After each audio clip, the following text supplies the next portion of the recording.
Ne njohim artistin, se do të ndaleshim pak edhe këtu e gon.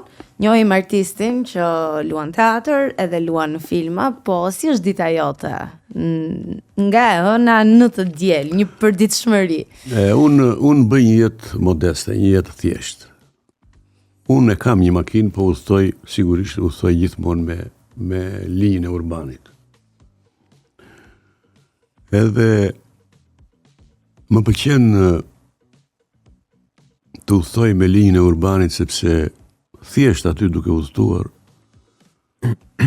kontaktoj me njerëz të ndryshëm, marr mendime të ndryshme nga njerëzit.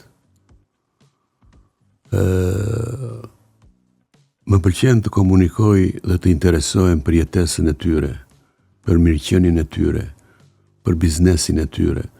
Këto janë, domethënë, dëshira të brendshme të mia, të cilat unë i realizoj nëpërmjet përditshmërisë time. Ka raste që mbushem me kënaqësi, ka raste që më vjen keq. Si kundër janë njerëzit që takon me problemet e tyre. Në përgjithësi njerëzit janë të qiltër dhe të sinqertë dhe të shpalosin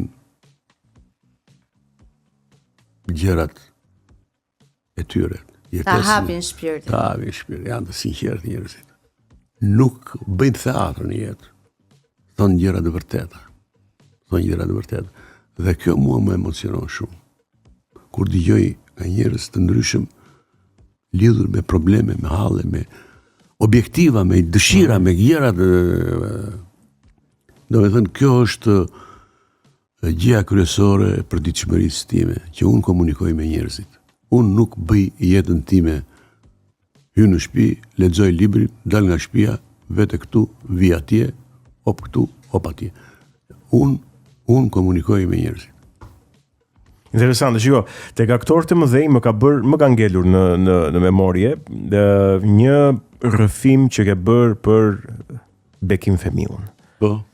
Ndoshta aktori po themi më i suksesshëm edhe ndërkombëtarisht për shkak të rrethanave ku jetonte, se jetonte në ish Jugosllavi. Po. Edhe ke thënë që nuk ka një bust për Bekim Femiun këtu në Tiranë. Edhe unë di që pak e njohin këtu në Shqipëri, përveç ata që merren me art, po them. Kjo është një fatkeqësi e jashtëzakonshme. Që shqiptarët të ndan mos të njohin figurën e madhe të Bekim Femiut.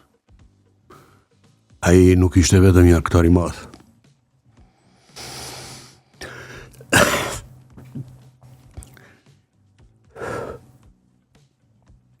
Bekimi ishte një shqiptar i madh.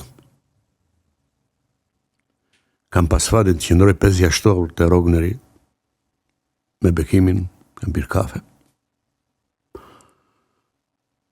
Dhe kam biseduar me të hapur, qiltër. Dhe kuptova jo se unë kisha ndjekur pothuajse në të gjithë filmat që kishte luajtur Bekimi, por jashtëzakonshëm. Aty kuptova sensi njerëzor dhe artistik të tij. Ishte njëri jashtëzakonshëm dhe artist i madh. Shiko, unë Bekim Femiun e dua shumë, po nuk e prita që do prekeshe. Ta them sinqerisht. Po sigurisht njerëz të mëdhenj, shiko, njerëz të mëdhenj, njerëzit me blera lënë gjurmë tek mua, kushdo qoftë. Në çfarëdo lloj profesioni qoftë. Lënë gjurmë të pashlyeshme në jetën time.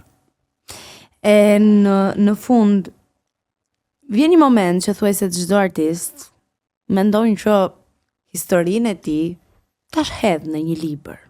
E keni menduar ju një gjë të tillë ta bëni? Unë asnjëherë nuk kam menduar të paraqes jetën time në për libra. Sepse them jam shumë i vogël që jeta ime të përshkruhet në për libra. Kushdo mund të ketë iniciativën që të bëj një monografi time apo një album fotografik. Ajo është gjëra normale dhe mund ta bëj, unë nuk pengoj njerin në këtë sens, por ta kem unë qëllim që të shkruhet jeta ime në libër, nuk e kam pasur kur. nuk e kam. Kushdo mund të mësoj jetën time, veprimtarinë time, aktivitetin tim artistik, edhe mund të shkruaj. Unë s'pengoj njeri. Në fund fare, çfarë do i thoshe të gjithë ndjekësve të Kinotekës? Janë të grup moshave të ndryshme. Se i kemi këto të dhënat nga YouTube që na i tregojnë.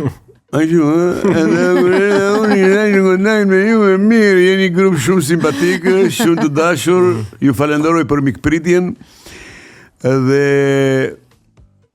më pëlqen që ju krash seriozitetit me të cilin kryeni punën, edhe të qeshin nga një qikë, se su më qafë e kupton.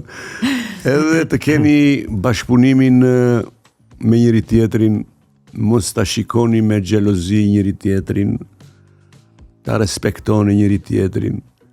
Kush respekton më shumë, ai fiton pikë më shumë. Nuk është varësi dhe vasalitet të respektosh kolegun. Jo. Është fisnikëri. Dhe ju do qëndroni këtu te fisnikëria. Kolegu mund të reagojë në mënyra të ndryshme, ose mund të thotë, domethënë e kam nën vete unë këtë, prandaj më nuk është servilizëm, respekti. Ja. Është tjetër gjë servilizmi. Është tjetër gjë bërja qefit kot. Ta respektoni njëri tjetrin, ta doni njëri tjetrin, sepse do të arrini rezultate shumë herë më të mira. Kjo është këshilla ime. Të falenderojmë shumë. Të falenderojmë jashtëzakonisht shumë. Faleminderit juve. Me Kineman si e ke raportin kështu si shikues? Haruam. Kineman në ekranin e madh apo të vogël? Në ekranin e madh. Në ekranin e madh vetë na vete.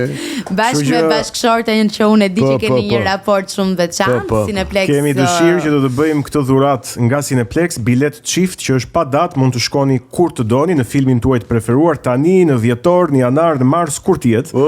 Faleminderit.